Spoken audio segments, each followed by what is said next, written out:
David Collins, a kind-hearted man, had no idea that his life would change forever the day he met Elijah, a young black boy, playing alone in the park.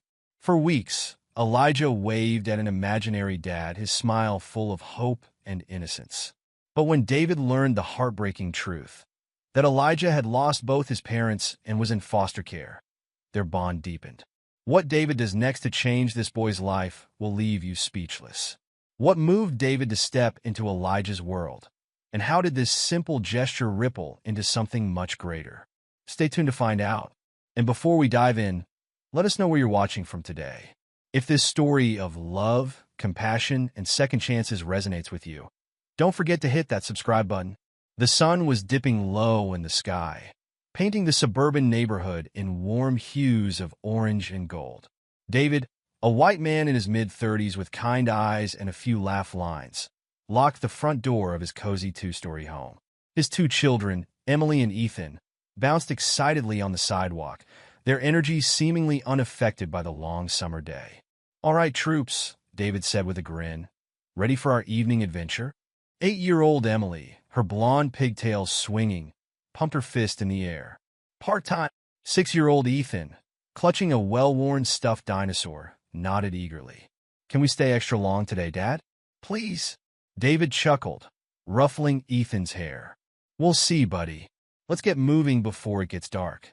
The trio set off down the quiet street, the children's chatter filling the air. Neighbors waved from porches, and the scent of barbecues wafted on the breeze. It was a perfect late summer evening, the kind that seemed to stretch on forever. As they rounded the corner, the local park came into view. A colorful playground stood at its center, surrounded by neatly trimmed grass and towering oak trees. Emily and Ethan's eyes lit up at the sight. "Last one, there's a rotten egg," Emily shouted, taking off in a sprint.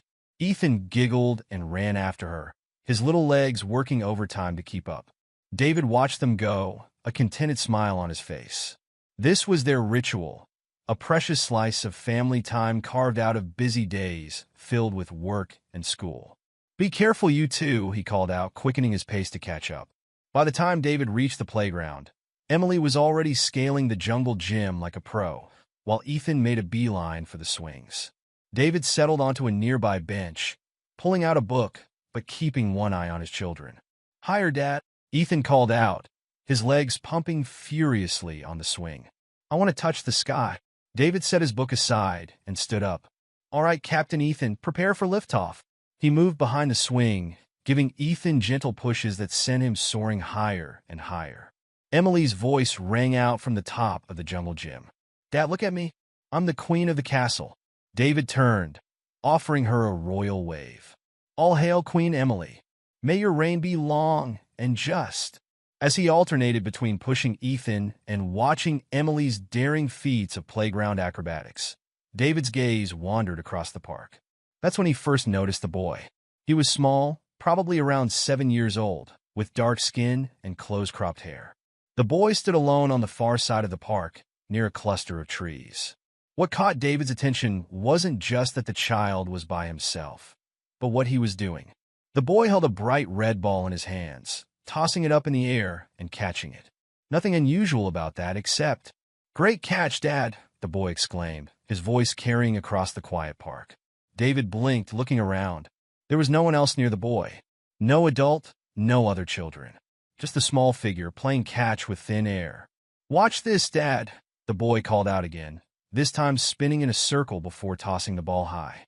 When he caught it, he jumped up and down, clapping his hands. "Did you see that? Wasn't it awesome?" A strange feeling settled in David's chest as he watched the scene unfold. The boy seemed so genuinely happy. His face lit up with joy as he played with his invisible companion. But there was something else there too, something that made David's heart ache. "Dad!" Ethan's voice snapped David back to reality. "Can you push me again?" I stopped. David turned his attention back to his son, giving the swing another push. But his eyes kept drifting back to the boy across the park. The child had moved on from playing catch. Now he was running in circles, occasionally stopping to point at something only he could see. "Look, Dad, a butterfly. It's so pretty." Emily climbed down from the jungle gym and tugged on David's sleeve. "Daddy, Who's that boy talking to? David hesitated, unsure how to explain what they were seeing. I'm not sure, sweetie. It looks like he's playing pretend. Emily's brow furrowed. But why is he all alone? The question hung in the air, and David felt a pang of sadness. I don't know, Em. Sometimes people are alone for all sorts of reasons. As the evening wore on, David found himself more and more distracted by the solitary child. He watched as the boy swung by himself, pushing off the ground with his feet and talking animatedly to his imaginary father. Higher, Dad. Push me higher, the boy called out, his legs pumping furiously. I'm going to touch the clouds. David's hand twitched, a part of him wanting to walk over and give the child a real push. But something held him back. Was it the right thing to do, to intrude on this private moment? Or would it be kinder to let the boy have his game of make-believe? Dad, can we play tag? Ethan asked, hopping off the swing. Please. Emily chimed in. Yeah, Dad. You're it. David hesitated, torn between his children's request and his growing curiosity about the boy across the park. In the end, family won out. All right, you little monsters, he growled playfully, crouching down. Better run fast, because here comes the tickle monster. Squeals of delight erupted as Emily and Ethan took off running, with David in hot pursuit. They darted between the swing set and the slide, laughter echoing across the park. For a few minutes, David was fully immersed in the game, the joy of his children pushing all other thoughts from his mind. But as he chased Ethan around a tree, David caught sight of the boy again. This time, the child was sitting on the grass, legs crossed, talking animatedly to the empty space beside him. And then Billy said that dinosaurs aren't real, but I told him they are because we saw their bones at the museum. Remember, Dad, when you took me there for my birthday? The boy's voice was filled with such conviction, such belief in the reality of his imaginary father, that David felt his throat tighten. How long had this child been coming to the park alone, creating a father out of thin air? Got you! Ethan's triumphant cry broke through David's thoughts. Small arms wrapped around his legs, and David pretended to stumble. Oh no! The mighty Ethan has defeated me! He fell dramatically to the ground, Ethan giggling as he climbed on top of his dad. Emily joined in, flopping onto David's chest. We win? We beat the tickle monster? David wrapped his arms around his children, holding them close. In that moment, the contrast between his reality and the lonely boy's make-believe struck him hard. Here he was, surrounded by the love and laughter of his kids, while just across the park, a child had to invent that love for himself. As the sky began to darken, David reluctantly called an end to their park visit. Time to head home, kiddos. Mom will have dinner ready soon. There were the usual protests and pleas for just 5 more minutes, but eventually Emily and Ethan gathered their things. As they prepared to leave, David cast one last glance toward the boy. To his surprise, the child was looking right at him. For a brief moment, their eyes met across the distance. The boy offered a small, shy wave, which David returned automatically. Then the child turned away, speaking once more to his invisible companion. Come on, Dad. We should go home too. Race you to the gate. With that, the boy took off running, his imaginary father apparently hot on his heels. David watched until the small figure disappeared around the corner of the park. The walk home was filled with Emily and Ethan's excited recounts of their playground adventures, but David's mind kept drifting back to the boy. Who was he? Where were his parents? And why did he feel the need to create an imaginary father to play with? As they approached their house, the warm glow of the porch light welcoming them home, David made a silent promise to himself. He would return to the park tomorrow, and the day after if necessary. He needed to know more about this child who played alone to understand why he felt compelled to invent a father figure. Maybe, David thought as he ushered his children inside, there was something he could do to help. But for now, all he could do was hold his own kids a little tighter, grateful for the family he had and acutely aware of those who weren't so fortunate. The aroma of Sarah's cooking filled the air as they stepped inside, and the usual chaos of dinner time began. But even as David helped Ethan wash his hands and listened to Emily's detailed description of her castle on the jungle gym, a part of his mind remained in the park, with the boy who had a father only he could see. As he sat down to dinner with his family, David couldn't shake the feeling that his comfortable routine had been forever altered. The boy in the park had opened his eyes to a world beyond his own, and he knew he couldn't simply look away. Whatever happened next, David was certain of one thing. His evenings at the park would never be the same again. The following evening, David found himself eager to return to the park. Throughout the day, his thoughts had frequently drifted to the boy he'd seen, the child who played with an invisible father. As he helped Emily pack her backpack with coloring books and Ethan gather his collection of toy cars, David felt a mix of anticipation and concern. "Ready to go, troops?" David called out, jingling his keys. Emily bounded down the stairs, her blonde ponytail swinging. "Ready, Dad? Can we stay extra long today? I want to finish my picture of the castle." Ethan nodded enthusiastically, clutching his favorite red fire truck. "Yeah, and I want to build a huge sandcastle." David smiled, ruffling Ethan's hair. "We'll see how it goes, buddy. Let's head out before it gets too late." As they walked to the park, David found himself scanning the area, looking for the boy from yesterday. A part of him hoped the child wouldn't be there, that perhaps he'd imagined the whole scene. But as they rounded the corner and the playground came into view, David's heart sank a little. There he was, the same small figure from the day before, playing alone near the swing set. Emily and Ethan raced ahead, eager to start their adventures. David called out his usual reminders, "Be careful, and stay where I can see you," before settling onto the same bench as yesterday. But this time, his book remained unopened in his lap, his attention focused on the solitary child across the playground. The boy, David still didn't know his name, was engaged in what looked like an intense game of hide-and-seek. He'd cover his eyes, count loudly to 10, then dash around the playground equipment, peering behind trees and bushes. "Found you, Dad," the boy would exclaim periodically, his face lighting up with joy each time he discovered his invisible father. David watched, his heart growing heavier with each passing minute. The boy's imagination was impressive, creating an entire world of play with an unseen companion. But the underlying loneliness was impossible to ignore. After about 20 minutes of this, the boy switched to playing on the monkey bars. "Watch me, Dad," he called out, swinging from bar to bar with surprising agility for his size. I made it all the way across, unable to resist any longer. David stood up and slowly made his way across the playground. He approached cautiously, not wanting to startle the child or interrupt his game. As he got closer, David could see the boy more clearly.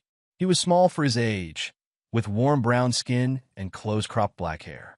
His clothes were clean but well-worn, the knees of his jeans patched in several places. The boy was now sitting on top of the monkey bars, his legs swinging freely. He appeared to be in deep conversation with his invisible dad. "And then we could go get ice cream, right, Dad? With sprinkles and everything." David cleared his throat softly. The boy's head snapped up, his eyes wide with surprise at seeing someone so close. "Hi there," David said gently, offering a warm smile. "That looks like fun. Who are you playing with?" The boy hesitated for a moment, clearly torn between shyness and the desire to share his game. After a brief pause, he pointed to the empty space beside him on the monkey bars. "That's my dad," he said, his voice a mix of pride and defiance, as if daring David to contradict him. "He's really strong and fast. He can do flips on the monkey bars." David's heart clenched at the earnestness in the boy's voice. Instead of questioning or correcting him, he decided to play along. "Wow, your dad sounds like an amazing guy," David said, his voice filled with genuine warmth. "I bet he's great at all sorts of games, huh?" The boy's face lit up, his earlier wariness melting away. "Yeah, he's the best at everything. He can run super fast and jump really high. And he always lets me win at hide-and-seek." David chuckled. "That's very nice of him. My name's David, by the way. What's yours?" "I'm Elijah," the boy replied, swinging his legs a bit faster. "I'm 7.5. "It's nice to meet you, Elijah," David said. "Do you and your dad come to the park often?" Elijah nodded enthusiastically. "Every day after dinner. Dad says it's important to get exercise and fresh air." David's mind raced, trying to find the right words to keep the conversation going without prying too much. That's really smart of him. My kids and I try to come here most evenings too. Maybe we'll see each other again sometime. That'd be cool, Elijah said, then turned to the empty space beside him. Right, Dad? We can all play together. David watched as Elijah nodded, apparently listening to his imaginary father's response. The innocence and hope in the boy's eyes were almost too much to bear. Well, Elijah, I should get back to my kids, David said, gesturing towards Emily and Ethan, who were busily constructing an elaborate sand kingdom. But it was really nice talking to you. And, nice to meet your dad, too. Elijah beamed. Dad says it was nice to meet you too, Mr. David. As David walked back to his bench, his mind was whirling. The interaction had been brief, but it left him with a profound sense of sadness. Why did this little boy feel the need to create an imaginary father? Where were his real parents? For the next hour, David split his attention between his own children and surreptitiously watching Elijah. The boy continued his games, sometimes playing alone, sometimes engaging with his invisible dad. David marveled at the detail of Elijah's imagination. The boy seemed to have an entire personality and backstory created for his pretend father. As the sun began to set, casting long shadows across the playground, David noticed a group of children entering the park. They were accompanied by a middle-aged woman with graying hair pulled back in a tight bun. Something about the way she herded the kids, checking a clipboard and counting heads, made David think she wasn't a parent, but some kind of caregiver. Elijah, who had been in the middle of an animated conversation with his dad about his favorite superheroes, suddenly stopped. He looked at the group, then back at the empty space beside him. I gotta go now, Dad, Elijah said, his voice tinged with sadness. But I'll see you tomorrow, right? Same time, same place. David's heart ached as he watched Elijah hop down from the monkey bars and give the air beside him a quick hug. Then the boy jogged over to join the group of children.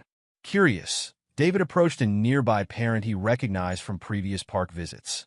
Excuse me, he said quietly, do you know anything about that group of kids? The ones with the woman with the clipboard? The other parent, a friendly-looking woman in her 40s, glanced over at the group. Oh, those are the foster kids from the Sunnyside home. They bring them here a few times a week for some outdoor time. David felt like he'd been punched in the gut. Foster kids? All of them? The woman nodded.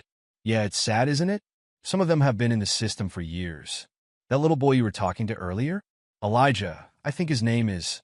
He's been bouncing around foster homes for a while now, poor thing. David watched as Elijah lined up with the other children, his earlier enthusiasm replaced by a quiet compliance. The boy's eyes darted around the playground one last time, as if searching for his imaginary father. Do you know his story? David asked, trying to keep his voice steady. Why he's in foster care? The woman shrugged. I don't know all the details, but I've heard bits and pieces from the caregivers. Sounds like his mom passed away when he was really young, and his dad, well, let's just say he wasn't fit to be a parent. Elijah's been in the system ever since. David felt a wave of emotions wash over him. Sadness, anger, helplessness. And no one's adopted him? He seems like such a sweet kid. It's not always that simple, the woman said, her voice soft with sympathy. Lots of people want to adopt babies or really young kids. Older children like Elijah, they sometimes get overlooked. Plus, I've heard he has some behavioral issues. Nothing major, just the kind of stuff you'd expect from a kid who's been through so much. David watched as the group of foster children filed out of the park, Elijah bringing up the rear. Just before leaving, the boy turned and waved, not at David or anyone else on the playground, but at the empty space near the monkey bars where his imaginary father had been. The realization hit David like a ton of bricks. Elijah, this bright, imaginative little boy, had no one. No real father to play with him. No stable home to return to each night. Instead, he'd created an entire fantasy world, complete with a loving, attentive dad who never missed a park visit. As David gathered his own children and headed home, his mind was racing. How long had Elijah been playing out this scenario? How many evenings had he spent in this park, pretending to have the family he so desperately wanted? The walk home was a blur. Emily chattered about her sand castle, and Ethan proudly showed off a cool rock he'd found, but David could barely focus on their words. His thoughts kept returning to Elijah, to his bright smile, his vivid imagination, and the underlying sadness in his eyes. Once home, David went through the motions of the evening routine, helping with baths, reading bedtime stories, tucking in his children. But his heart wasn't in it. Every time he looked at Emily and Ethan, safe and loved in their beds, he thought of Elijah, probably lying in a foster home, still pretending his dad would be there in the morning. The house was quiet, the soft glow of the kitchen light casting long shadows across the room. David sat at the table, his hands wrapped around a mug of tea that had long since gone cold. His mind was still at the park, replaying his encounter with Elijah over and over again. Sarah entered the kitchen, her brow furrowed with concern.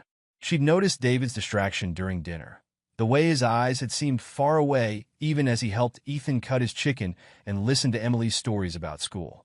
"David," she said softly, sliding into the chair across from him. "What's going on? You've been a million miles away all evening." David looked up, meeting his wife's worried gaze. He took a deep breath, trying to find the right words to explain the turmoil in his heart. "I met a boy at the park today," he began, his voice barely above a whisper. "His name is Elijah. He's 7 years old, and he was pretending to have a dad." Sarah's eyebrows knitted together in confusion. "Pretending to have a dad? What do you mean?" David recounted the scene he'd witnessed, Elijah playing alone, talking to thin air, the joy on his face as he interacted with an invisible father figure. As he spoke, he could see the emotions playing across Sarah's face: surprise, sadness, and finally, a deep empathy that made her eyes shine with unshed tears. "Oh, David," she breathed when he finished. "That poor little boy. But why was he alone? Where are his parents?" David's hands tightened around his mug. "He's in foster care, Sarah. Has been for years, apparently. His mother died when he was very young, and his father, well, he wasn't fit to be a parent." Sarah reached across the table, covering David's hand with her own. "So, he has no one? No family at all?" David shook his head, feeling the lump in his throat grow. "No one. He's been bouncing around the system for years. And now he's created this whole fantasy of having a dad who loves him and plays with him. It's heartbreaking, Sarah. I can't stop thinking about him." Sarah was quiet for a moment, processing the information. When she spoke again, her voice was thick with emotion. "I can't imagine how lonely he must be to create an imaginary parent like that. No child should have to pretend to have a loving family." David nodded, feeling a surge of relief that Sarah understood. "I know, and I feel like we need to do something. I can't just go back to the park tomorrow and pretend I didn't see what I saw, that I don't know what I know now." Sarah squeezed his hand, a small smile playing at the corners of her mouth. "You've always had a big heart, David. It's one of the things I love most about you. What are you thinking? How can we help?" David took a deep breath, voicing the idea that had been forming in the back of his mind since he'd left the park. "Do you remember when we talked about fostering? A few years ago, before Emily started school?" Sarah's eyes widened slightly. "You want to foster Elijah?" "I don't know," David admitted. "Maybe. Or maybe just fostering in general. But I know I want to do something. That little boy needs someone, Sarah. He needs a real family, not just an imaginary dad who disappears when the park closes." Sarah was quiet for a long moment, her thumb tracing circles on the back of David's hand. When she looked up, her eyes were clear and determined. "Okay," she said simply. "Let's do it." David blinked, surprised by her quick agreement. "Really? You're sure?" Sarah nodded. "We've talked about fostering before. We have the space, we have the love to give. And if there are children out there like Elijah who need a family so badly they have to invent one, well, how can we not at least try?" David felt a wave of love and gratitude wash over him. He leaned across the table, pressing a soft kiss to Sarah's lips. "Thank you," he murmured, "for understanding, for being willing to take this on." Sarah smiled, squeezing his hand again. "We're in this together, David. Always have been, always will be. Now, what's our next step?" They spent the next hour researching foster agencies in their area, making notes and discussing the process. By the time they went to bed, they had a plan, they would contact a local agency in the morning to inquire about becoming foster parents. The next day was Saturday, and as David and Sarah prepared breakfast, they decided it was time to talk to Emily and Ethan about what they were considering. "Kids," David said as they all sat around the table, plates piled high with pancakes. "Mom and I have something we'd like to talk to you about." Emily looked up, syrup dripping from her fork. "Are we getting a puppy?" she asked excitedly. Sarah chuckled. "No, sweetie, not a puppy. But it is about our family. You know how lucky we are, right? To have each other. To have a home where we're all safe and loved." Ethan nodded solemnly, his mouth full of pancake. Emily tilted her head, looking curious. "Yeah, of course. Why?" David took a deep breath. "Well, not all kids are as lucky as you two. Some children don't have families of their own. They don't have a mom or a dad or a home where they feel safe." Emily's eyes widened. "Really? But where do they live?" "Some of them live in special homes called foster homes," Sarah explained gently, "where other families take care of them for a while. But it's not the same as having your own family." David leaned forward, meeting each of his children's eyes. "Mom and I are thinking about becoming foster parents. That means we might have another child come to live with us for a while. A child who needs a family, even if it's just temporary." There was a moment of silence as Emily and Ethan processed this information. Then Ethan spoke up, his voice small. "Would they sleep in my room?" Sarah smiled. "No, honey. We have that spare room upstairs, remember? We'd set that up for them." Emily's brow was furrowed in concentration. "Is this because of that boy you talked to at the park, Dad? The one who was playing by himself?" David felt a surge of pride at his daughter's perceptiveness. "Partly, yes. His name is Elijah, and he doesn't have a family of his own. Seeing him pretending to have a dad, it made me realize how much some kids need help." Emily nodded slowly. "That's really sad. I can't imagine not having you and Mom." She was quiet for a moment, then looked up with determination in her eyes. "I think we should do it. We should help kids like Elijah." Ethan, not wanting to be left out, chimed in. "Yeah, I can share my toys with them. And maybe they want to play Legos with me." David felt his heart swell with love for his children. He reached out, ruffling Ethan's hair and squeezing Emily's hand. "You two are amazing, you know that? This would be a big change for our family. Are you sure you're okay with it?" Both children nodded emphatically. Emily spoke up again, her voice serious beyond her years. "If we can help a kid have a real family instead of pretending, we should do it. It's the right thing to do." Sarah wiped a tear from her eye, smiling at her daughter. "You're absolutely right, Emily. It is the right thing to do." The rest of breakfast was filled with questions from the children. Would they get to meet Elijah? How long would a foster child stay with them? Could they help decorate the spare room? David and Sarah answered as best they could, emphasizing that they were just at the beginning of the process and there was still a lot to learn. After breakfast, while the kids were occupied with a movie, David and Sarah sat down at the computer together. With a deep breath, David typed local foster care agencies into the search bar. "Here goes nothing," he murmured, clicking on the first result. They spent the next hour reading through the agency's website, learning about the requirements for becoming foster parents, the training involved, and the different types of foster care. By the time they finished, they both felt a mix of excitement and nervousness. "It's a lot," Sarah said, leaning back in her chair. "The home inspections, the background checks, the training classes. Are we ready for all of this?" David took her hand, squeezing it gently. "I think we are. It won't be easy, but nothing worthwhile ever is, right? And just think about the difference we could make in a child's life." Sarah nodded, a small smile playing at her lips. "You're right, and we're not committing to anything yet. We're just taking the first step." David clicked on the Contact Us button, pulling up the agency's email form.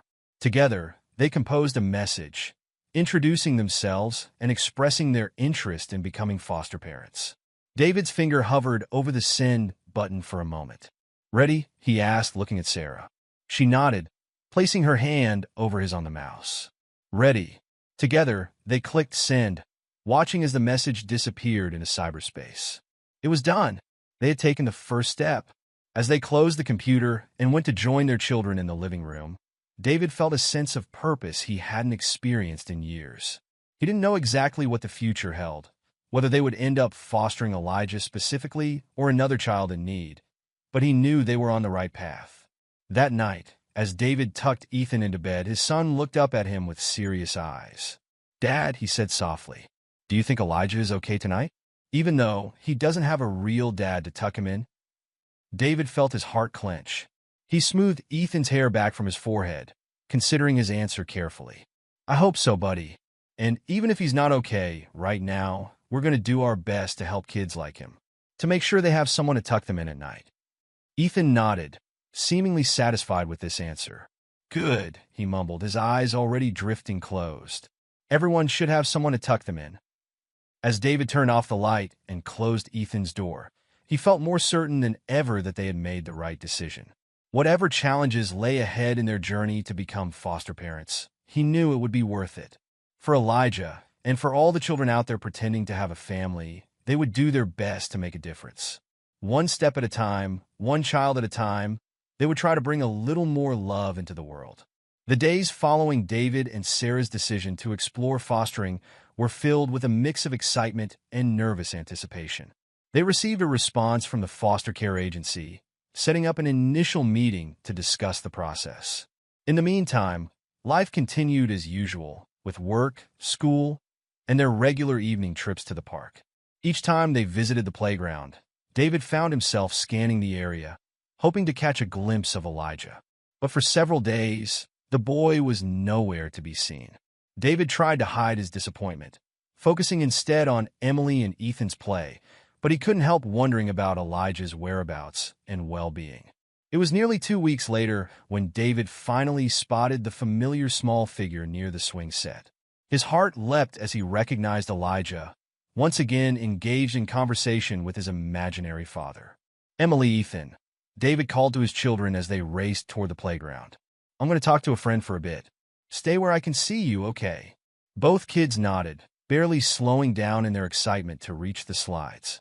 David took a deep breath and made his way across the park to where Elijah sat on a swing, his feet dragging in the dirt as he swayed gently back and forth. As David approached, he could hear snippets of Elijah's one-sided conversation. "And then Ms. Johnson said my drawing was really good, Dad. She even put it up on the wall. Did you see it when you came to pick me up?" David's heart clenched at the elaborate fantasy world Elijah had created. He cleared his throat softly, not wanting to startle the boy. "Hi there, Elijah. Remember me? I'm David." Elijah's head snapped up, his eyes wide with recognition and a hint of wariness. "Oh, hi, Mr. David," he said quietly, his feet stilling in the dirt. David smiled warmly, crouching down to be at eye level with Elijah. "It's good to see you again. I've been hoping to run into you. How have you been?" Elijah shrugged, his eyes darting between David and the empty space beside him. "I'm okay," he mumbled. David nodded, keeping his voice gentle and encouraging. "That's good. Hey, I was wondering if maybe you'd like to talk for a bit? I'd love to hear about what you've been up to." Elijah hesitated, clearly torn between his shyness and the desire for attention from a real adult. After a moment, he nodded slightly. "Okay," he said, his voice barely above a whisper. David settled himself on the swing next to Elijah, moving slowly so as not to spook the boy. "So, Elijah," he began, keeping his tone light and friendly, "what grade are you in at school?" "Second grade," Elijah replied, his fingers twisting in the chains of the swing. "Second grade? Wow," David said enthusiastically. "That must be exciting. What's your favorite subject?" A small smile tugged at the corners of Elijah's mouth. "I like art class," he admitted. "We get to paint and draw and make things with clay." David grinned, glad to see a bit of enthusiasm from the boy. "Art class sounds awesome. I bet you're really good at it, huh?" Elijah's smile grew a little wider. "Ms. Johnson says I am. She put my picture of a tiger up on the wall last week." "A tiger? That must have been a great drawing," David said. "I'd love to see your artwork sometime. Do you like to draw at home too?" At the mention of home, Elijah's smile faded a bit. "Sometimes," he said quietly, "when I have paper and crayons." David sensed he'd touched on a sensitive subject. He quickly changed tack. "Well, maybe next time you're at the park, you could bring a drawing to show me. I bet you could make an amazing picture of this playground." Elijah nodded, seeming to brighten at the idea. "Yeah, maybe," he said. Then, after a pause, "Do you like to draw, Mr. David?" David chuckled. Oh, I'm not very good at it. My stick figures barely look like people, but I love seeing other people's art. My daughter Emily likes to draw too. Is Emily your little girl? Elijah asked, glancing over at where Emily and Ethan were playing on the monkey bars. That's right, David said, feeling a warmth in his chest at Elijah's interest. And that's my son, Ethan. They're 8 and 6. Elijah was quiet for a moment, watching the other children play. When he spoke again, his voice was so soft David had to lean in to hear him. It must be nice to have a sister or brother. The wistfulness in Elijah's tone made David's heart ache. It can be, he said gently. But I bet you have friends at school and where you live, right? Elijah shrugged, his eyes fixed on the ground. I guess, but I move a lot, so it's hard to make friends. David nodded, trying to keep his expression neutral despite the sadness he felt. That must be tough. How many homes have you lived in? Elijah's brow furrowed as he thought. I'm not sure. A lot. Miss Clara says I've been in the system for 4 years now. David did some quick math in his head. For years, that meant Elijah had been in foster care since he was barely more than a toddler. The realization hit him hard, and he had to take a deep breath to steady his voice. That's a long time, he said softly. It must be hard, moving around so much. Elijah nodded, then looked up at David with a hint of defiance in his eyes. But my dad always comes with me. No matter where I go, he's there. David felt a lump form in his throat. He knew he should probably discourage this fantasy, but he couldn't bring himself to shatter the boy's coping mechanism. Instead, he simply said, That's good, Elijah. Everyone needs someone they can count on. They sat in silence for a few moments, gently swinging back and forth. David racked his brain for a way to keep the conversation going, to learn more about this resilient little boy.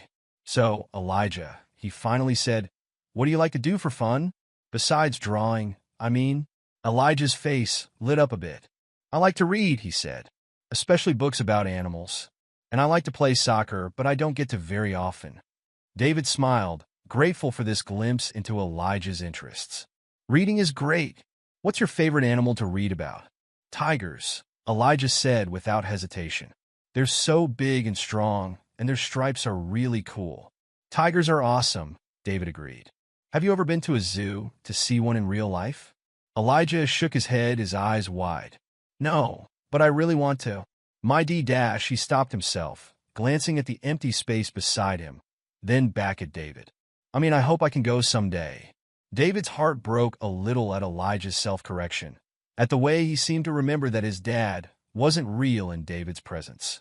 Well, maybe someday we can all go to the zoo together, he said, trying to keep his tone light. My kids love seeing the animals too. Elijah's eyes lit up for a moment, but then doubt crept into his expression. Really, he asked, his voice small and uncertain. Really, David said firmly. It would be fun to go together. Don't you think? Elijah nodded, a tiny smile playing at the corners of his mouth. Yeah, it would be. They continued to talk, David gently drawing Elijah out of his shell. He learned that the boy's favorite color was green, that he loved pizza but hated Brussels sprouts, and that he sometimes had trouble sleeping at night because he missed having his own room. As they chatted, David found himself more and more drawn to Elijah. The boy's resilience amazed him.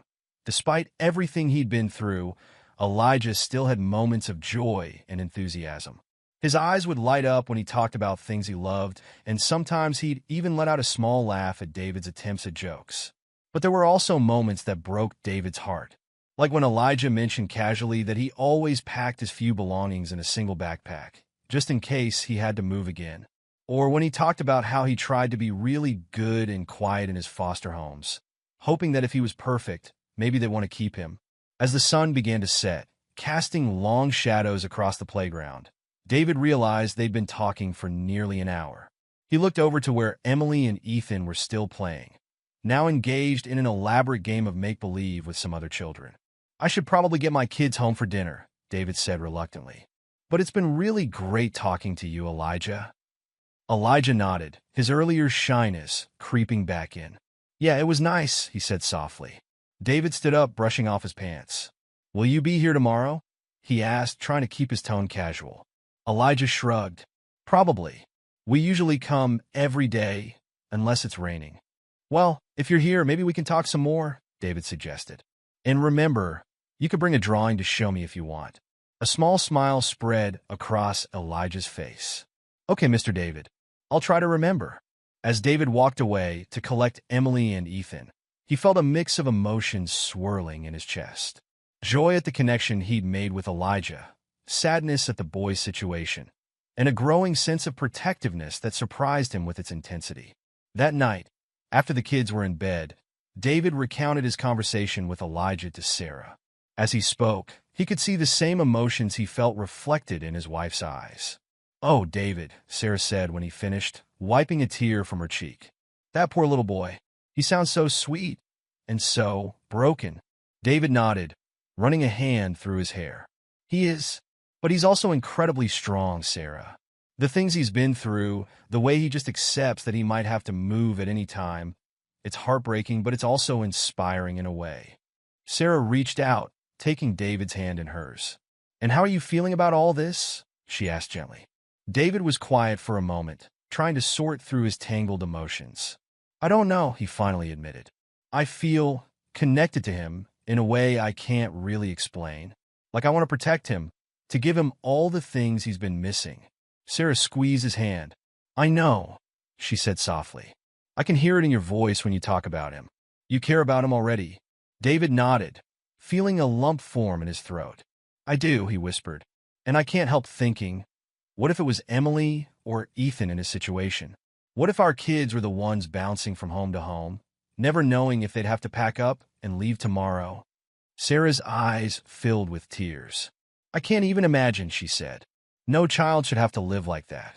They sat in silence for a while, each lost in their own thoughts.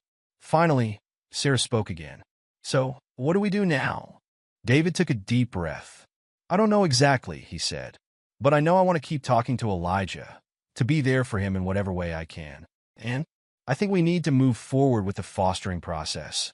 Even if we can't help Elijah specifically, there are so many kids out there who need a stable home, even if it's just temporary." Sarah nodded, a determined look settling on her face. "You're right. We have so much love to give, David. We need to share it with the children who need it most." As they went to bed that night, David's mind was still on Elijah. He thought about the boy's shy smile, his enthusiasm when talking about tigers, the way his eyes lit up at the idea of going to the zoo.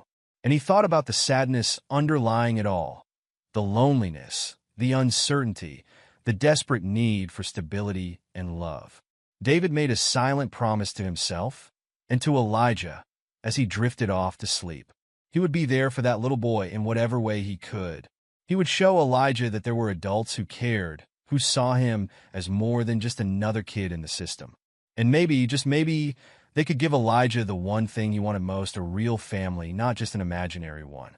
Over the next few weeks, David made it a point to seek out Elijah every time they visited the park. Sometimes their conversations were brief. Just a quick hello and a chat about Elijah's day at school. Other times, they talked for an hour or more, David learning more and more about the boy's life, his hopes, and his fears. Elijah began to open up more, sharing stories about his various foster homes, some good, some not so good. He told David about the nice family he'd stayed with for 6 months, the longest he'd been in one place, and how sad he'd been when they'd told him they couldn't keep him permanently. "I thought maybe they'd want to adopt me," Elijah confided one evening, his voice barely above a whisper. "But they said they were moving to another state and couldn't take me with them." David's heart clenched at the pain in Elijah's voice. "That must have been really hard," he said gently. Elijah nodded, kicking at the wood chips beneath the swing. "It's okay, though," he said, trying to sound brave. "My dad told me it wasn't my fault.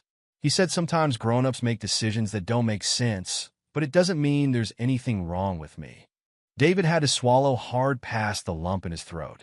Even in his fantasies, Elijah was trying to protect himself from the pain of rejection. "Your dad sounds very wise," he managed to say. As the days went by, David found himself looking forward to these conversations more and more. He loved seeing Elijah's face light up when he spotted David across the playground. Loved the way the boy would sometimes run over to show him a new drawing or tell him about something exciting that had happened at school. Emily and Ethan had started to notice David's growing friendship with Elijah too. One evening, as they were walking home from the park, Emily tugged on David's sleeve. "Dad," she said, her voice serious, "when is Elijah going to come live with us?" David was taken aback by the question. I don't know, sweetie," he said honestly. "We don't know yet which child will be placed with us. But we're one step closer to helping a child who needs a home." Emily nodded, seeming to consider this. "Well, if he does come to live with us, can he share my art supplies? I think he'd really like the new colored pencils Grandma got me." David felt a rush of love and pride for his daughter. "That's very kind of you, Em," he said, ruffling her hair. "I'm sure Elijah would love that." As they continued their walk home, David's mind whirled with possibilities. He and Sarah had attended their first fostering information session, and they were in the process of filling out the initial paperwork. But the idea of actually bringing a child into their home, of potentially giving Elijah the family he so desperately needed, still felt simultaneously thrilling and terrifying. That night, as David lay in bed, he found himself imagining what it would be like to have Elijah as part of their family. He pictured the boy's shy smile at the breakfast table, thought about helping him with his homework, imagined taking him to the zoo to see those tigers he loved so much. The more David thought about it, the more right it felt. Elijah needed a family, and David was beginning to realize that maybe, just maybe, their family needed Elijah too. The summer sun cast long shadows across the living room as David and Sarah sat at the dining table, surrounded by a sea of paperwork. They had been working for hours, filling out form after form, each one bringing them one step closer to their goal of becoming foster parents.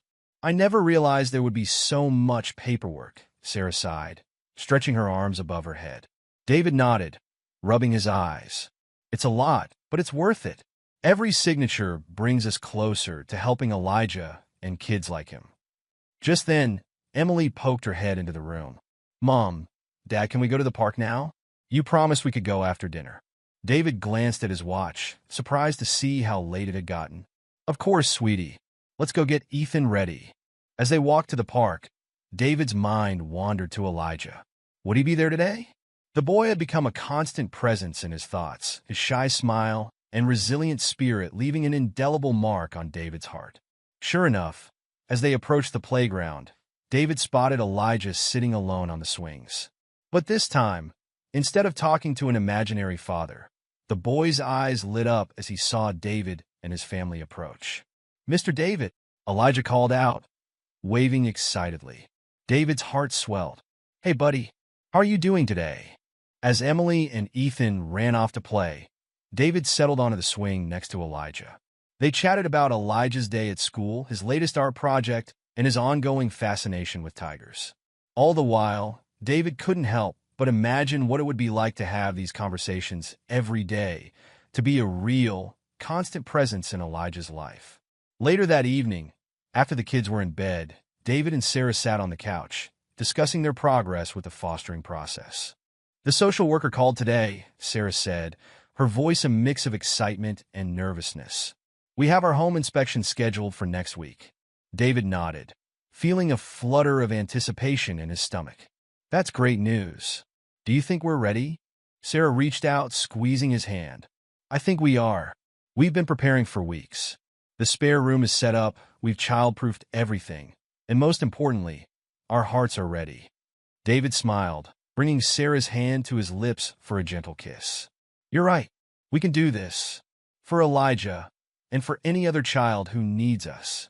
The next few weeks flew by in a whirlwind of activity. David and Sarah attended fostering classes, learning about trauma-informed care, attachment issues, and the unique challenges faced by children in the foster system. They underwent background checks, met with social workers, and prepared their home and their hearts for the possibility of welcoming a child into their lives. Through it all, their bond with Elijah continued to grow.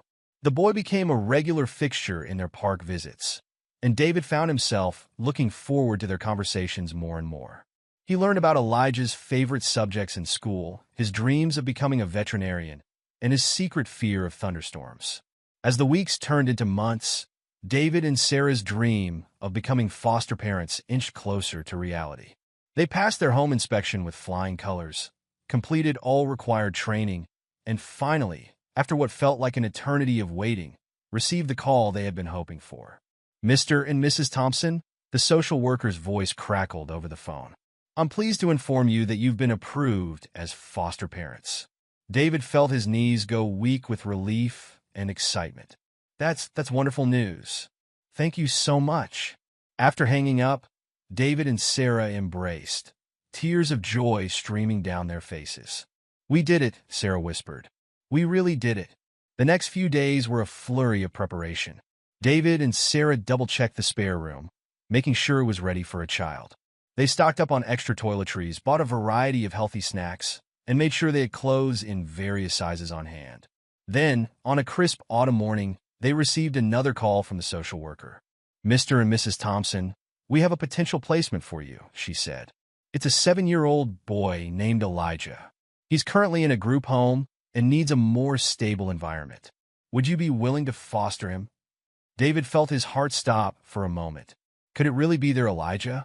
The boy they had grown to love over the past few months? Yes, David said without hesitation, his voice thick with emotion. Yes, we would love to foster Elijah. The next few days were a whirlwind of activity. There were more forms to fill out, more meetings with social workers, and countless preparations to make. Through it all, David and Sarah could hardly believe that their dream was finally coming true. Finally, the day arrived.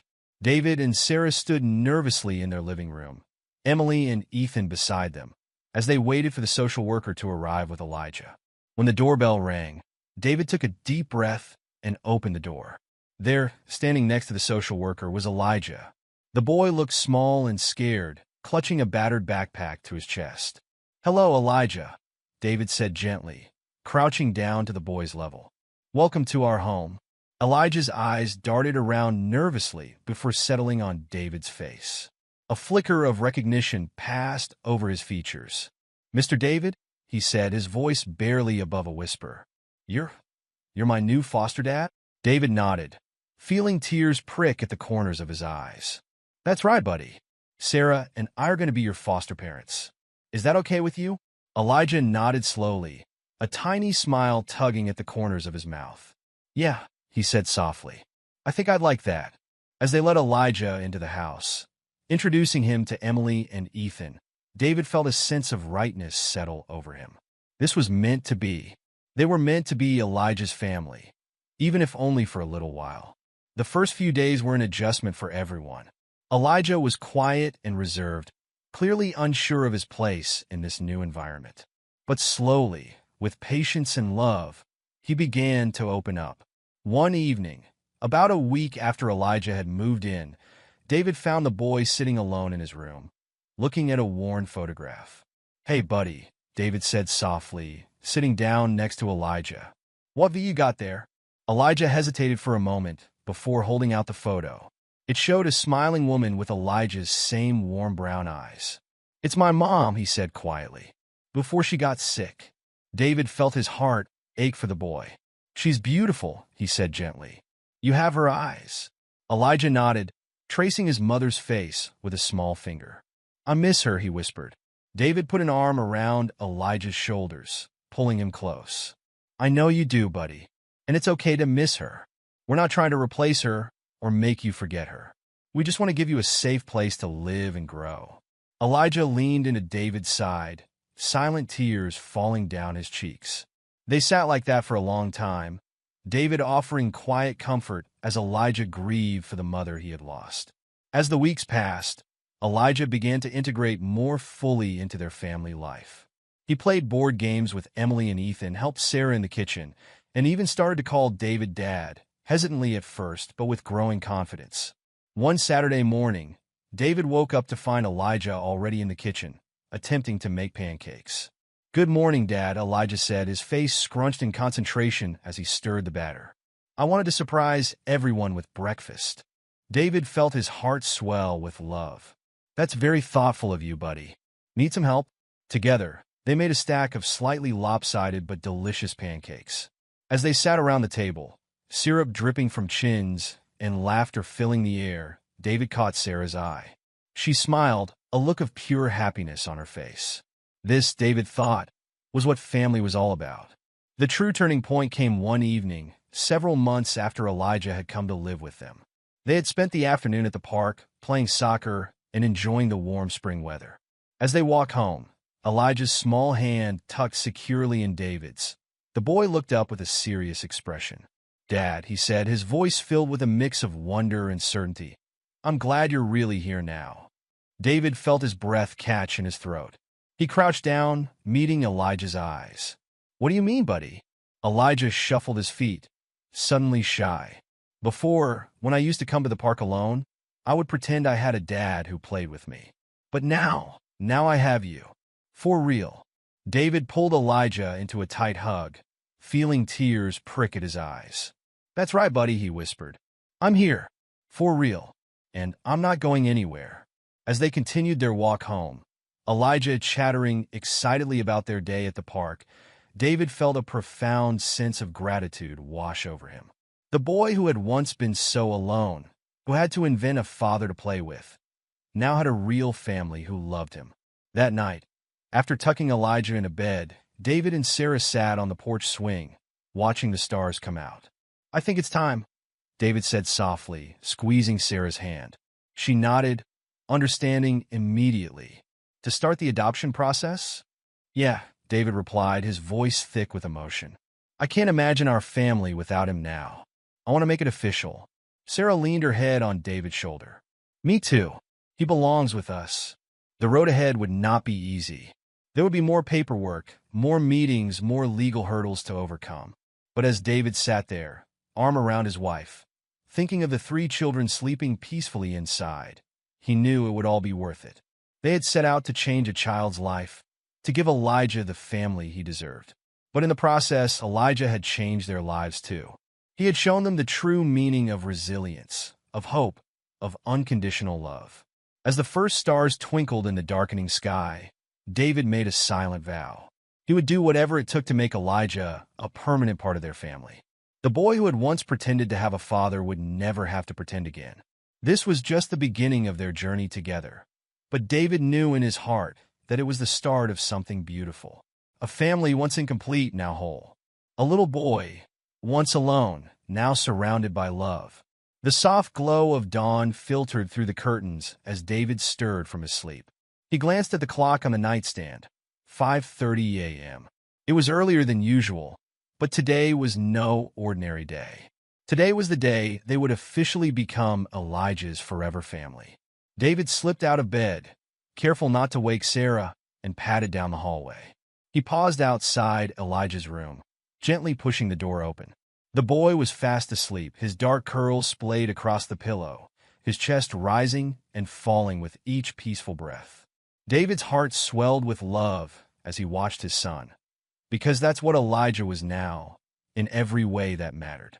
As the aroma of coffee and pancakes filled the house, the rest of the family began to stir. Sarah was the first to join David in the kitchen, wrapping her arms around him from behind as he flipped a pancake. "Good morning," she murmured, pressing a kiss to his cheek. "Are you ready for today?" David turned in her embrace, meeting her eyes. "More than ready. I've been ready since the day we met him." Their moment was interrupted by the sound of thundering footsteps on the stairs.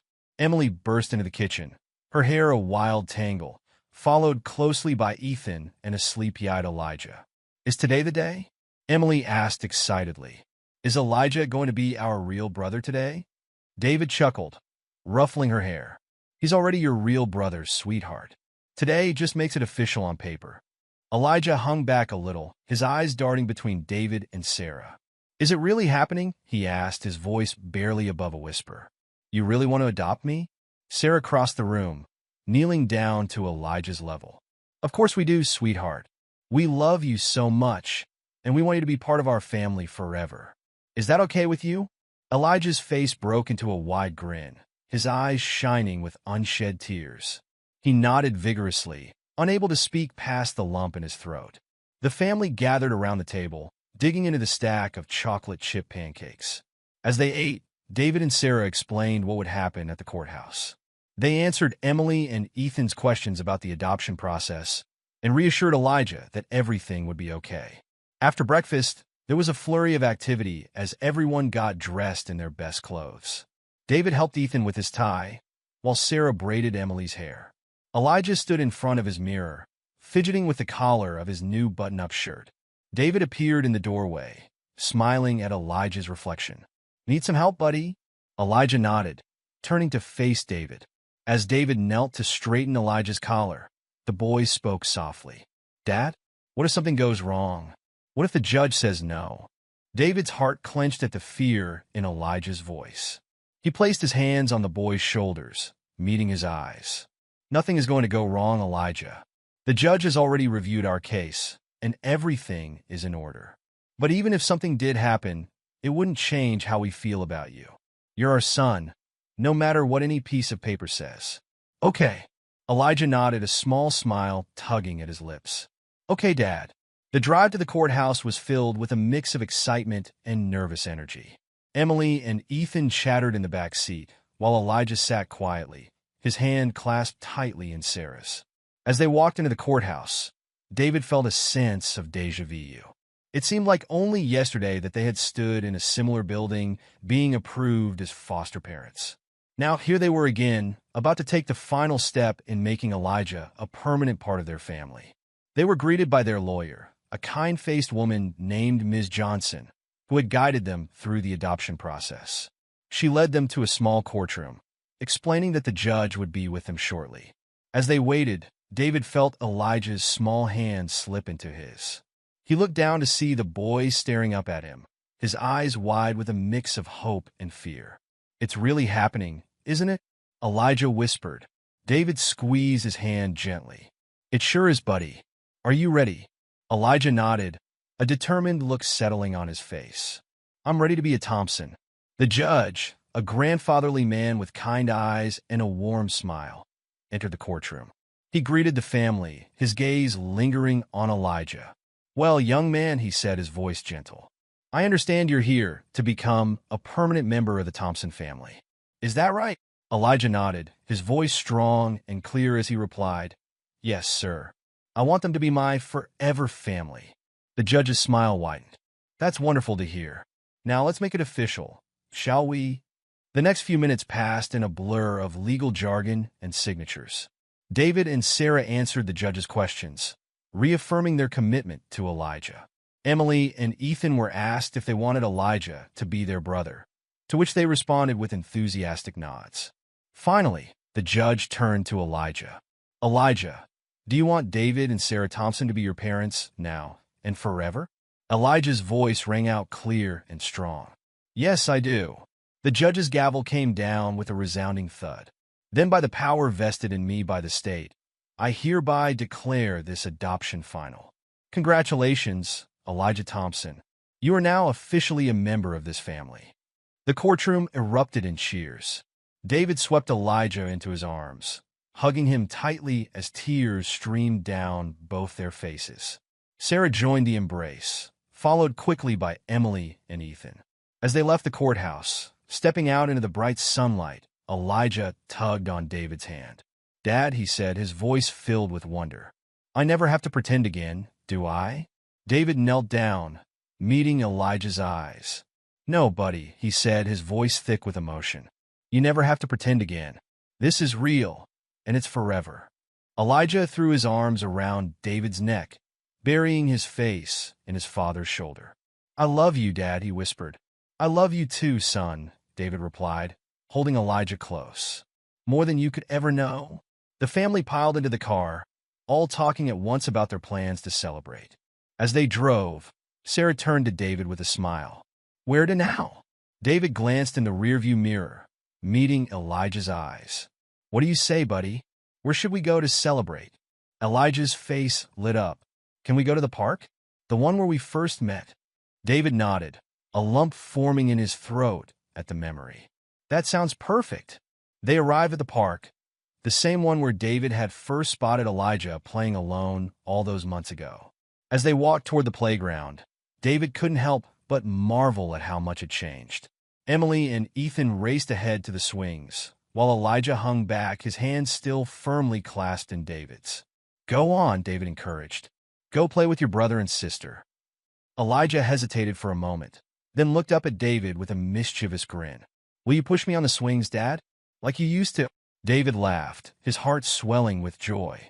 Of course I will, buddy. Race you there? As David pushed Elijah on the swing, higher and higher, he thought back to the first time he'd seen the boy in this very park. Back then, Elijah had been alone, creating an imaginary father to fill the void in his life. Now, he was surrounded by love, part of a real family that would never let him go.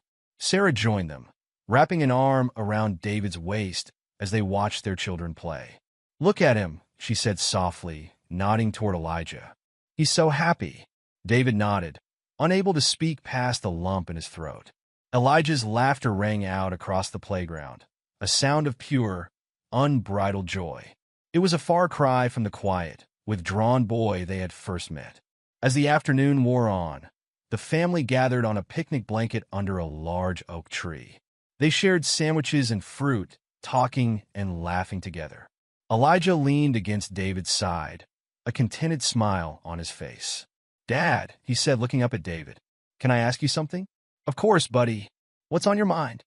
Elijah hesitated for a moment, then asked, why did you choose me? Out of all the kids you could have fostered or adopted, why me? David was quiet for a moment, considering his answer carefully. You know, Elijah, I don't think we chose you. I think you chose us. That day in the park, when I saw you playing alone, something in my heart just knew. You were meant to be part of our family. Elijah's eyes welled up with tears. Really? David nodded, pulling Elijah close. Really? You've brought so much love and joy into our lives, Elijah. We're the lucky ones. As the sun began to set, casting long shadows across the park, the family packed up their picnic and prepared to head home. Elijah lingered for a moment, gazing out at the playground where his life had changed so dramatically. Ready to go home, buddy? David asked, placing a gentle hand on Elijah's shoulder. Elijah looked up at David, his face glowing with happiness. Yeah, Dad, let's go home. And in that moment, surrounded by the love of his family, Elijah knew that he would never have to pretend again. This was real. This was forever. This was home. David's compassion and the bond he formed with young Elijah led to a heartwarming transformation, not just in Elijah's life, but in the hearts of everyone who witnessed their story. If David's story of kindness and second chances touched you, be sure to subscribe for more uplifting stories of love, resilience, and hope. And before you go, we'd love to hear your thoughts. What would you have done if you were in David's shoes? Share your thoughts in the comments below.